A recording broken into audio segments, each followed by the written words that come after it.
Alright, keeping it sporty, no better way. Today we got Super Bowl predictions, recap around the leagues, and much more. Let's get started here. Hi, Frothy Boy. Predictions. We got the Chiefs and the Bucks, two head-to-head teams that are great at the sport they play. We got Patrick Mahomes facing against Tom Brady. Let's see who you got. I have the Bucks winning this game because I know the Chiefs are the favorites, but you can never count out Tom Brady after the comeback that he made against Atlanta. 28-3. It's amazing. It really is. Um, like I said, Kansas City's the favorites, but Buccaneers taking this one 31-28. Yeah, it looks like ESPN has a 52% chance that the Chiefs win. What do you think? What do you think will be the deciding factor of this game if the Bucks go out and win? I think it's going to come down to, obviously, Tampa Bay. There's a prediction of some pretty bad weather coming in. And as we know, these teams are both very pass-heavy teams. So if the weather has anything to do with it, it's going to be whoever can run the ball better. And I think that Tampa Bay has the edge when it comes to running the ball. All right. We'll see how Ronald Jones, Leonard Fournette match up guys like Clyde Edwards-Helaire and Le'Veon Bell. Looks like we got a heavy chance of rain to start the day on Sunday. In Florida, there's always thunderstorms. It's inevitable. At least once a day we'll get a thunderstorm. But later in the day, we only got like a 10% chance of rain, so it should clear out. Tom Brady loves the weather. He can pass. He loves playing in the snow and the rain, whatever it is. I personally, I want the Chiefs to win. I don't know, but you know what? We're gonna change it up. I've always said I want the Chiefs to win. We're gonna go. I want the Bucks to win. Who do I think will win? I have absolutely no idea. This is one of the Super Bowls in a while where nobody has any clue who's gonna win.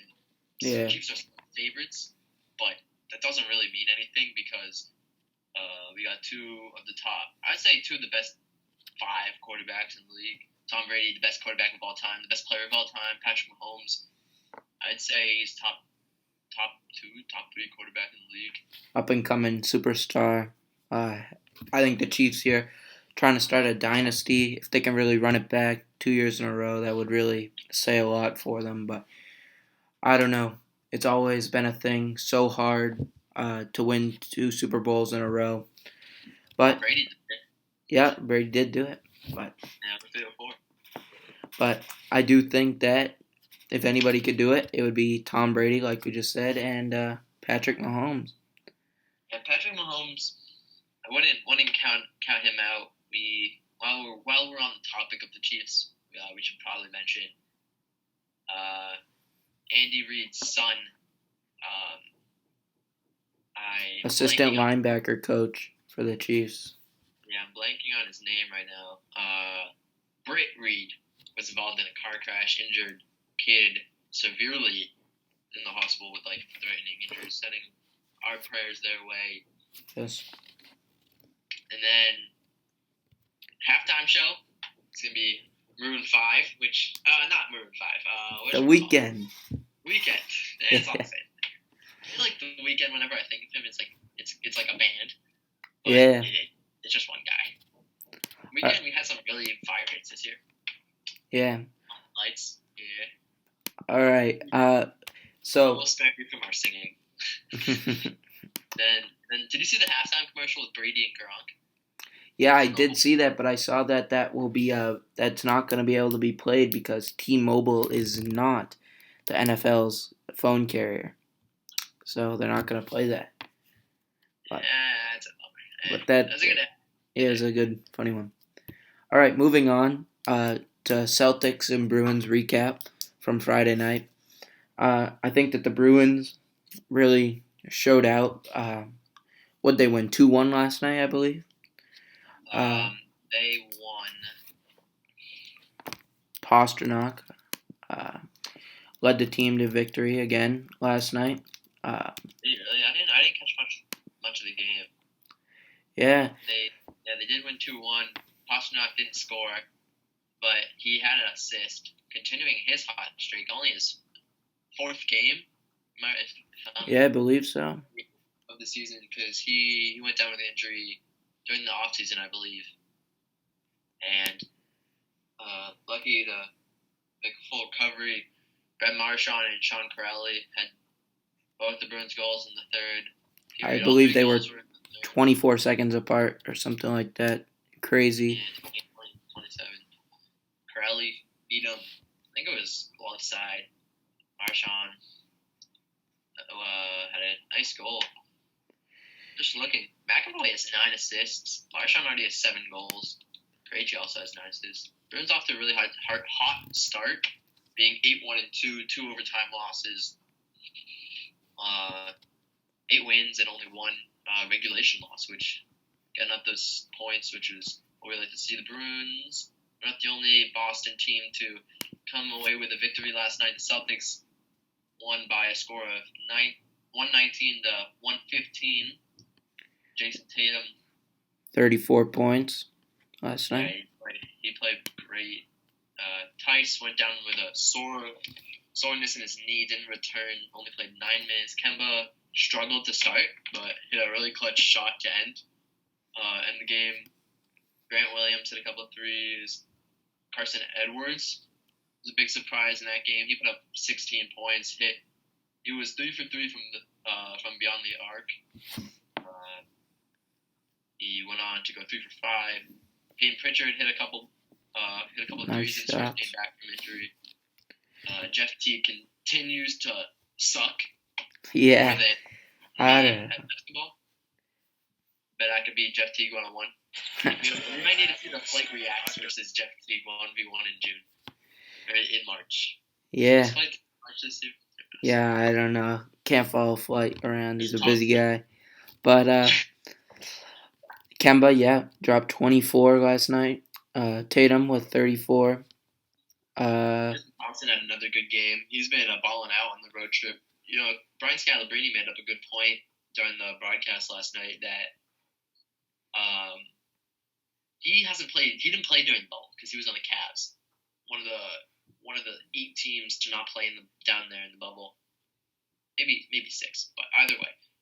So he hadn't played true basketball since March. So Yeah.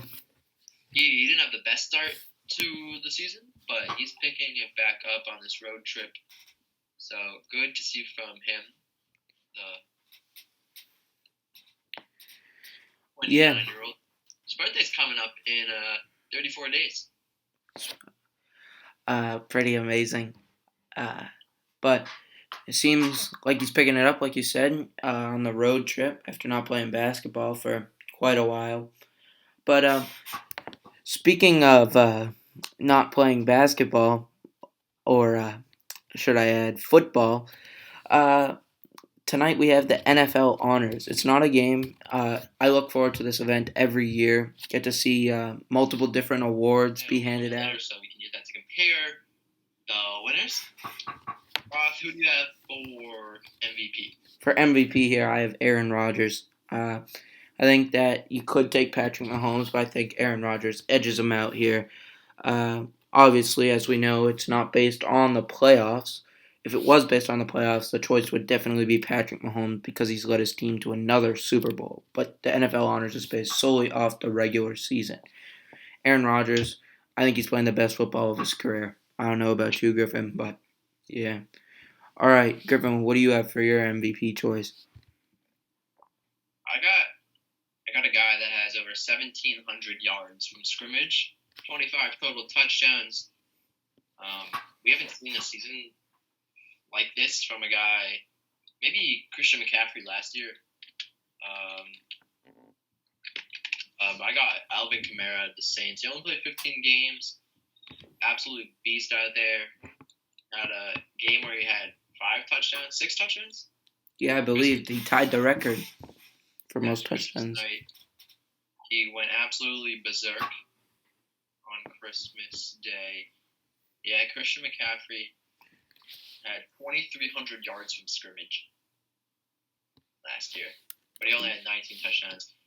my offensive player of the year, I'm gonna go with uh, the person that was catching all of Aaron Rodgers' passes. He had 115 receptions, which was second in the NFL, only behind Stephon Diggs, who was tied with DeAndre Hopkins. He was fifth in yards, and he led the league in receiving touchdowns. Devontae Adams, absolute beast out there, and he was really the only player in contention for this award. Yeah. I could see Devontae Adams here, but I think Derrick Henry, that's who I'm going to take for this. He had an amazing season. Won a lot of games for Tennessee this season. I think without him, they wouldn't have even been playoff contenders at all. Uh, I had him in fantasy football this year, led my team to a lot of victories. So, Derrick Henry, Offensive Player of the Year. For Offensive Rookie of the Year, my pick is going to be Justin Jefferson. Set a bunch of rookie records for the Vikings. I don't know. I think that the common pick here will be Justin Herbert because he's a quarterback. So I think that the pick might go to Justin Herbert, but I think that the correct selection here is Justin Jefferson out of LSU. Yeah, I do got Justin Herbert. The man's is literally cracked at football. He beat out Baker's touchdown record that Baker set in 2018 of 27.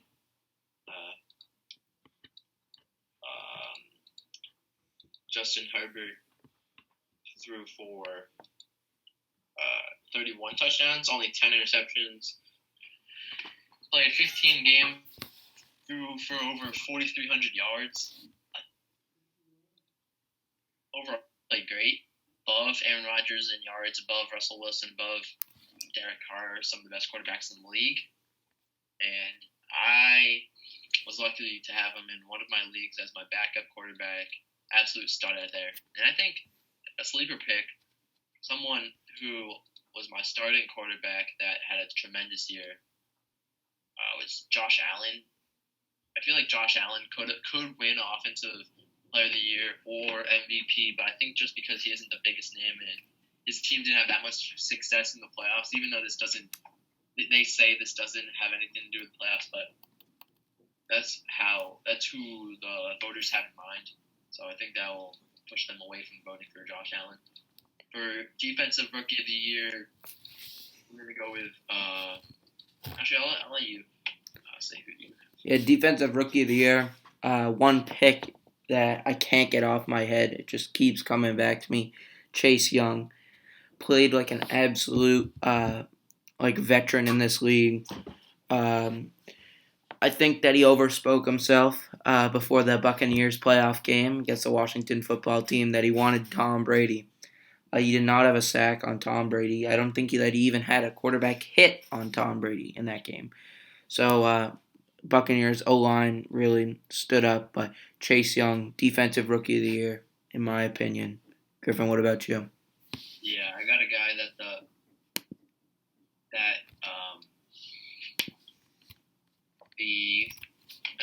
another Charger pick for Defensive Rookie of the Year. It goes by the name of Kenneth Murray Jr. The linebacker had 107 tackles, which is pretty good for a rookie. He really controlled their defense. Yeah, that's really all I can say. Had a really, really, really good year for them, and it will be interesting to see what he puts up next year. Yeah, agreed. And I'm looking forward to the next award, Comeback Player of the Year. Yeah, for my Comeback Player of the Year here, I have Alex Smith. I went under, I forget how many surgeries it was. It was in the teens, the amount of surgeries that he had to fix his gruesome leg injury. He was told by many doctors that he would never be able to walk again.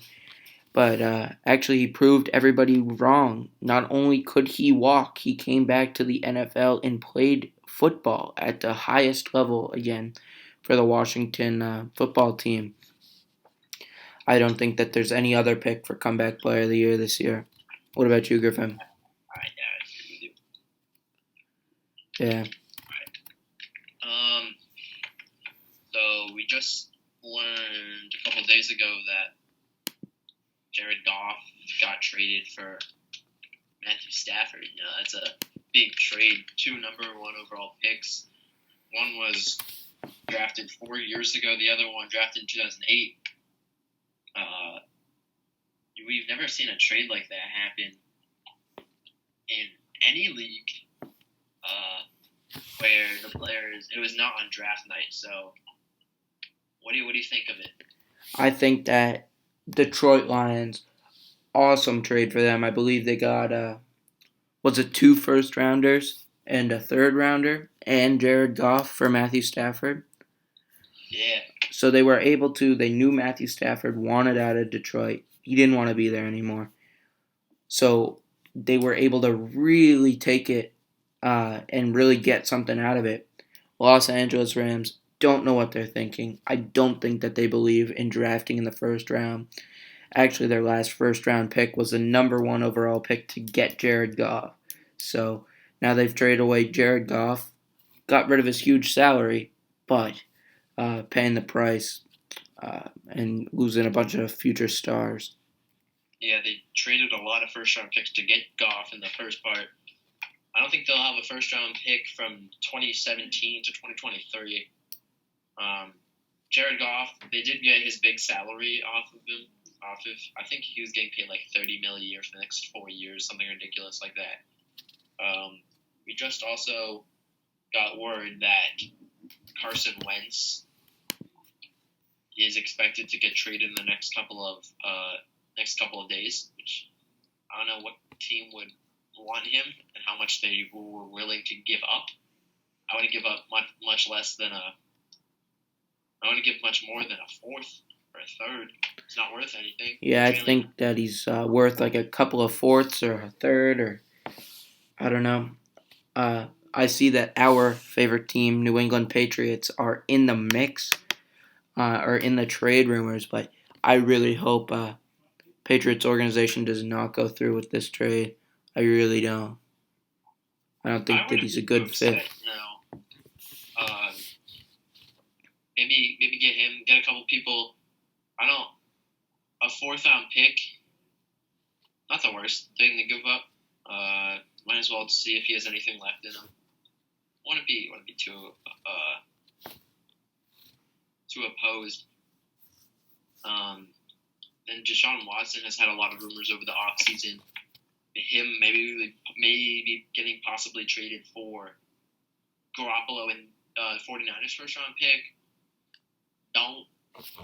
If Garoppolo really doesn't fit with the 49ers system, maybe Deshaun Watson led the league in passing yards, had a tremendous season, but we saw the Texans miss on a trade. I don't know what they were thinking. DeAndre Hopkins seemed like he was happy with Deshaun Watson, and then trading the best, I would say, top 3 receiver in the league, and expecting your quarterback to not be upset. I don't know what Bill Brown was thinking. They did fire him, and they signed a Patriots head scout to be their GM.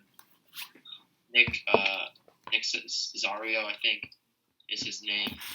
We'll see how he will do that.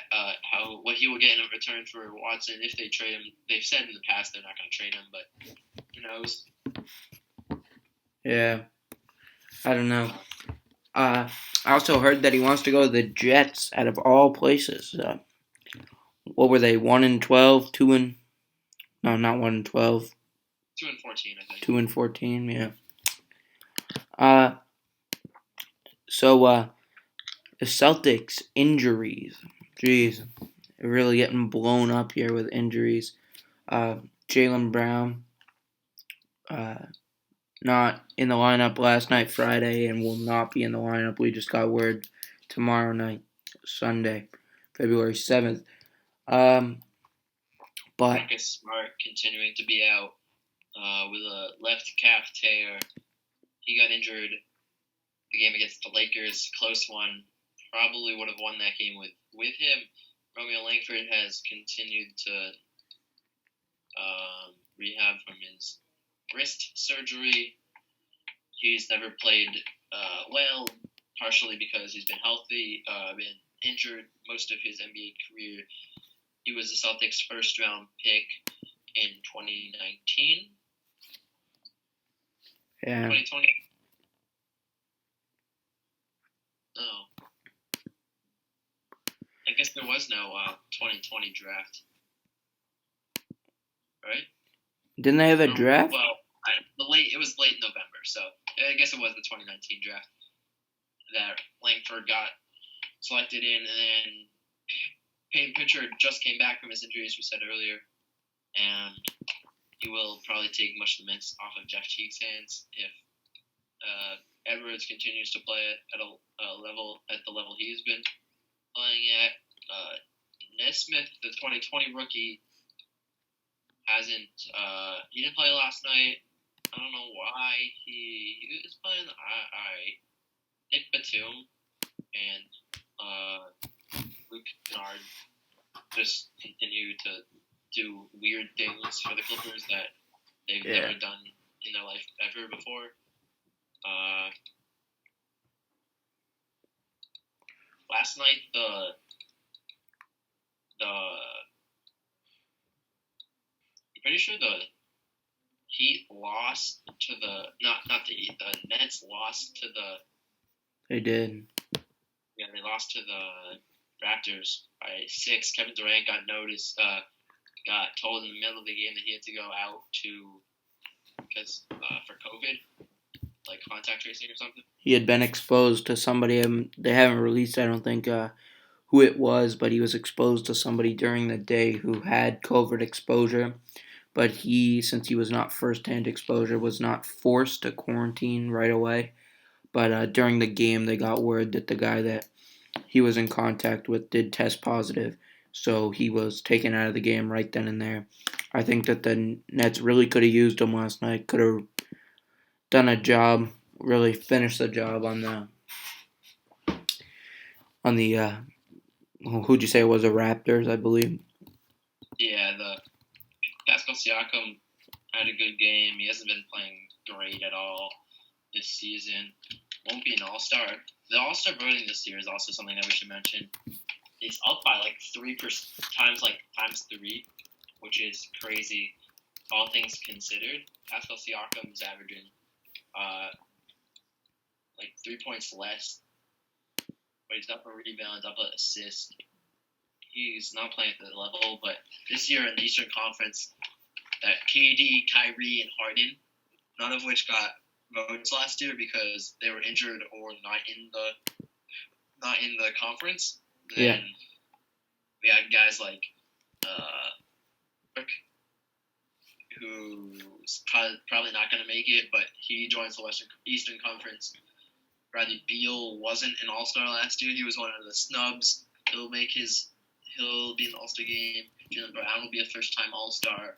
Yeah, I'm looking here at the All-Star voting in the Eastern Conference for the guards. The order goes as of now: Beal, Irving, Harden, Jaylen Brown, and then Zach LaVine. And then for the front court, we have Kevin Durant. Kevin Durant, almost 600,000 more votes than Giannis Antetokounmpo.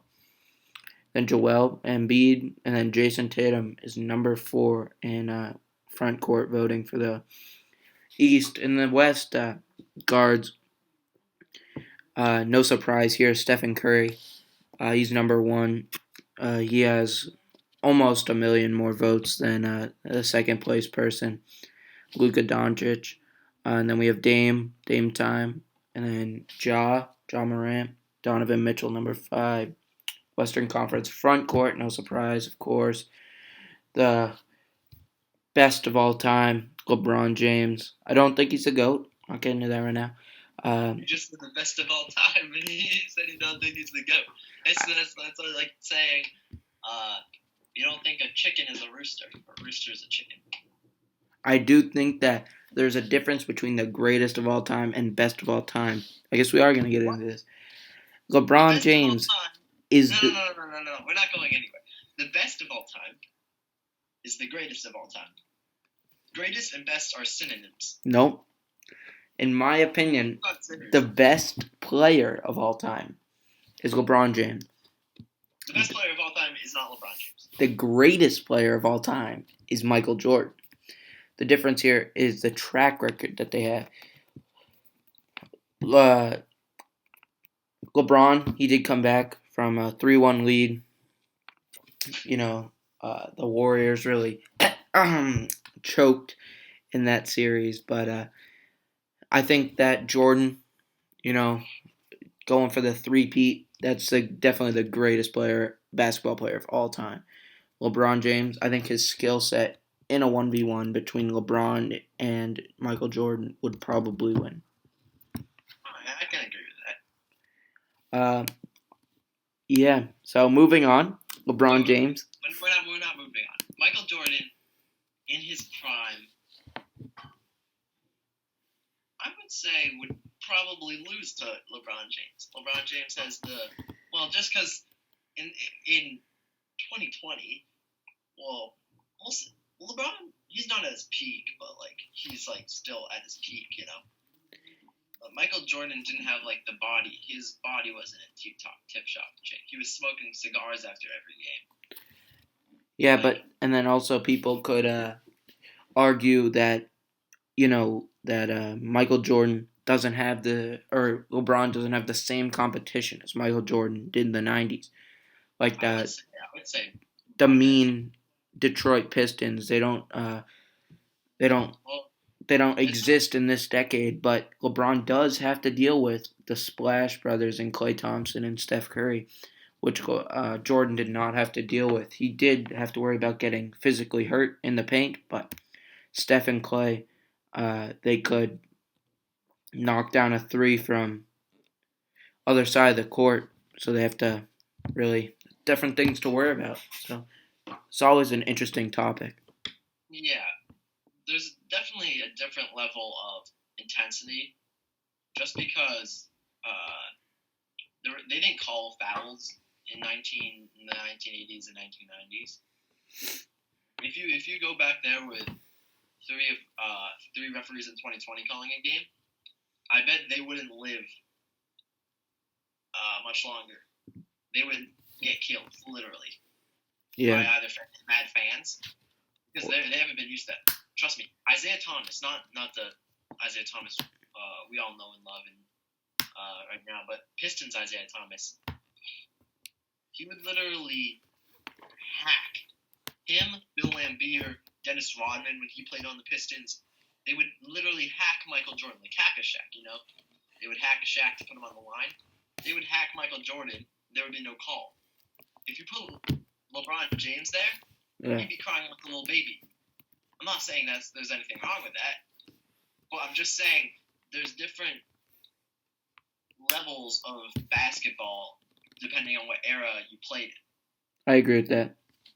So we'll never know who's the greatest of all time because it's all opinion based, and who would win in a 1v1 because it's all different. Well, we might know eventually, depending on how LeBron's final years in the league go.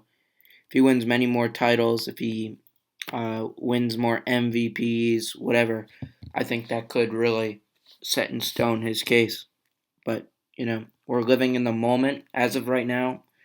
Michael Jordan and LeBron James really back and forth debate, like you said, opinion based. Next, big trade in the MLB. The Yankees. Well, it wasn't actually a trade. I believe it was a free agent signing. The Yankees have signed Corey Kluber. Yankees are going to try and get to the World Series, win their 28th World Series this year. Amazing. And signing Corey Kluber was a move that they were able to make for little money, and it's a 1-year deal. I believe there's a lot of incentives in the deal, and they're going to try and get him back to his MVP caliber season, and in the process, win a World Series. Another big free agent signing, pitcher, arguably the best pitcher in MLB a couple years back, Trevor Bauer, signs with the already stacked Dodgers. How Yeah, could this Dodger team have gotten any better after they just coming off of a World World Series win. Series? They lost. They did lose Jock Peterson and Kike Hernandez, but I think Trevor Bauer. I mean, that's already stacked rotation. Yeah, and if Kershaw can have another good year left in him, whew.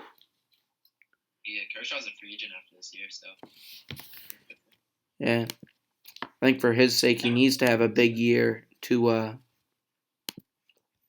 in order to get another deal or whatever he wants to do after next season. Kershaw, no matter what. I'm just saying they have David Price, Walker Buehler, whatever, however you pronounce that. Julio Urias and Kershaw, Price, and now Bauer. So that's a stacked 5-man rotation. We'll have to watch out for them. And then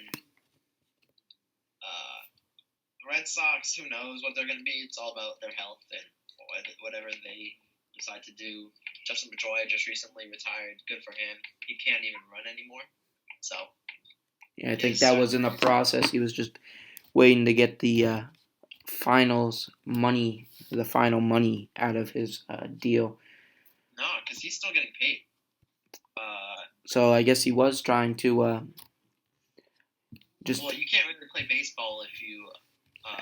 After his extensive knee surgery, if you can't run. Knee replacement surgery.